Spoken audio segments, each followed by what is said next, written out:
손흥민 선수가 부상으로 빠진 상황에서 솔직히 우리는 다행이라 여겼고 한국을 상대로 승산이 있다고 생각했습니다.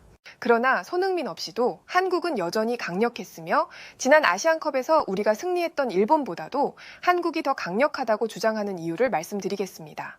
또한 손흥민이 빠진 한국과의 경기를 분석하던 중 그동안 손흥민이 한국 대표팀에서 얼마나 중요한 역할을 해왔는지 그 이유도 함께 설명드리겠습니다.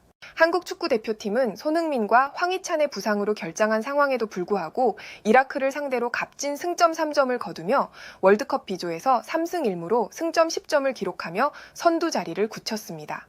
경기가 끝난 뒤 이라크 대표팀의 헤수스 카사스 감독은 한국이 일본보다 강력한 이유를 언급하며 그동안 손흥민이 한국 대표팀에서 얼마나 중요한 역할을 해왔는지 강조를 했는데요. 이러한 발언은 외신에서도 큰 공감을 얻으며 손흥민의 부재에도 한국 축구가 강력한 이유가 다시 한번 재조명되고 있습니다. 자세한 내용을 좋아요 버튼과 함께 살펴보겠습니다. 이번 한국과 이라크의 경기가 끝난 뒤 외신들은 손흥민이 빠진 한국이 이라크를 상대로 승리할 수 있었던 이유에 대해 많은 궁금증을 자아내고 있습니다. 일본 매체 사커 다이제스트에 따르면 지난 아시안컵에서 일본이 이라크에 패배하며 자존심을 구겼고 이번 월드컵 예선전에서는 손흥민이 부재한 한국이 이라크에게 완패할 것이라는 예측을 보도했는데요. 더불어 새롭게 부임한 홍명보 감독에 대한 의문을 제기하기도 했습니다. 그도 그럴 것이 일본은 아시아 축구에서 스스로를 최강이라 자부해왔고 손흥민 없이 경기에 나선 한국이 자신들을 무너뜨린 이라크에게 패배하길 바라는 일본 내 분위기가 팽배했던 상황이었죠. 이러한 일본의 기대가 빗나간 상황에서 외신들은 일본이 한국에 대해 질투심을 느끼고 있다고 보도했습니다. 특히 이번 경기에서 스토크시티의 배준호, 바이에른 뮌헨의 김민재, 그리고 파리 생제르맹의 이강인이 보여준 인상적인 활약이 눈길을 끌었는데요. 손흥민이 부상을 회복하고 대표팀에 복귀할 경우 한국이 일본보다 더욱 강력해질 것이라는 분석을 전설적인 수비수이자 축구 해설가인 게리 네빌이 내놓았습니다. 네빌은 한국이 젊은 유망주들의 성장과 베테랑 선수들의 탄탄한 리더십을 결합해 아시아 최강의 위치를 확고히 하고 있으며 손흥민의 복귀가 그 전력을 더욱 완벽하게 만들 것이라 평가했는데요.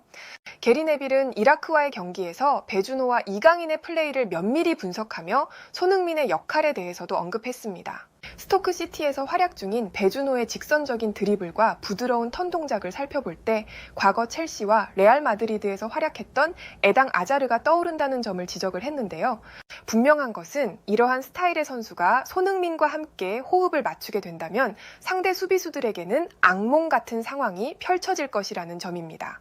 배준호의 날카로운 드리블과 손흥민의 폭발적인 스피드, 그리고 뛰어난 골 결정력이 결합될 경우 그 파괴력은 상상을 초월할 것입니다.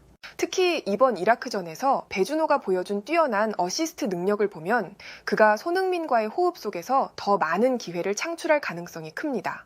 만약 이러한 연결이 월드컵 본선에서도 이어진다면 한국은 어떤 팀에게도 경계의 대상이 될 것이 분명해 보입니다. 한국의 전력은 손흥민의 복귀와 함께 더욱 강력해질 것이며 이는 월드컵 진출뿐 아니라 본선에서 큰 성과를 기대하게 만드는 요인으로 작용할 것입니다. 이러한 상황에서 헤수스 카사스 이라크 감독은 한국 대표팀과의 경기를 마친 뒤 자신의 생각을 전하며 이강인의 경기력과 손흥민을 언급했습니다. 그는 이번 경기에서 이강인의 볼 키핑과 상대에게 빼앗기지 않는 볼 간수 능력은 매우 뛰어났습니다. 그러나 이강인이 이번 경기에서 보여준 데이터에 주목할 필요가 있습니다. 라고 말했는데요. 이강인은 이날 경기에서 평점 6.9점을 기록하며 한국의 공격진 중 가장 낮은 평점을 받은 것으로 알고 있습니다.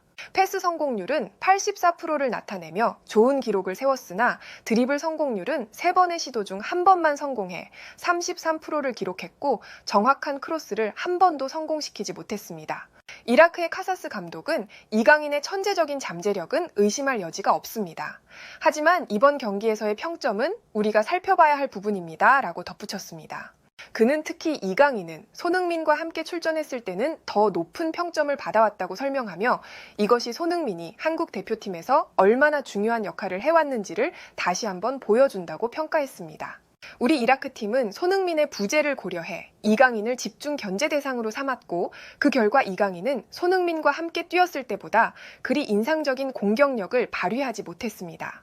이라크의 카사스 감독은 이러한 상황을 종합적으로 고려할 때 손흥민이 그동안 한국 대표팀에서 견뎌온 압박과 그로 인한 성과가 얼마나 대단한지를 다시 한번 깨닫게 되었다고 말했습니다. 또한 이강인은 이번 경기를 통해 손흥민의 중요성을 더욱 깊이 인식하게 되었을 것이라고 확신했습니다. 뿐만 아니라 이라크의 헤수스 카사스 감독은 한국이 일본보다 우위에 있다고 확신하며 경기 후 자신의 견해를 밝혔습니다. 그는 이번 한국과의 경기를 앞두고 일본 기자들로부터 손흥민이 빠진 한국을 상대하게 된 심정을 묻는 질문을 받았습니다. 일본보다 한국을 상대하는 것이 더 나은 것 아니냐는 질문도 있었는데 당시에는 불필요한 논쟁을 피하기 위해 답변을 피했습니다. 라고 언급했습니다. 카사스 감독은 지난 아시안컵에서 일본을 상대로 승리한 경험을 언급하며 다수의 매체들이 일본 축구가 아시아를 넘어 세계적인 수준에 도달했다고 평가하는 것에 대해 회의적인 시각을 드러냈습니다. 그는 일본은 강한 피지컬과 압박을 두려워하는 경향이 있습니다. 우리는 이러한 약점을 공략해 지난 아시안컵에서 승리할 수 있었습니다. 라고 설명했습니다. 반면에 한국에 대해서는 피지컬과 스피드 모두에서 우리를 압도했습니다.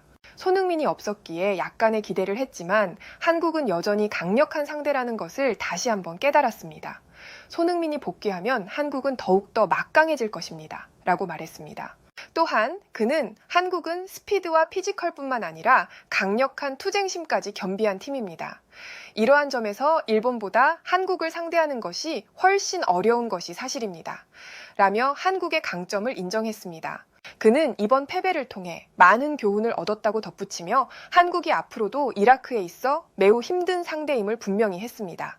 헤수스 카사스 이라크 감독은 이 같은 말을 해주었고 이와 관련된 실시간 해외 댓글을 살펴보겠습니다. 이라크 감독 말처럼 일본이 한국보다 약한 팀인 건 사실인 것 같아.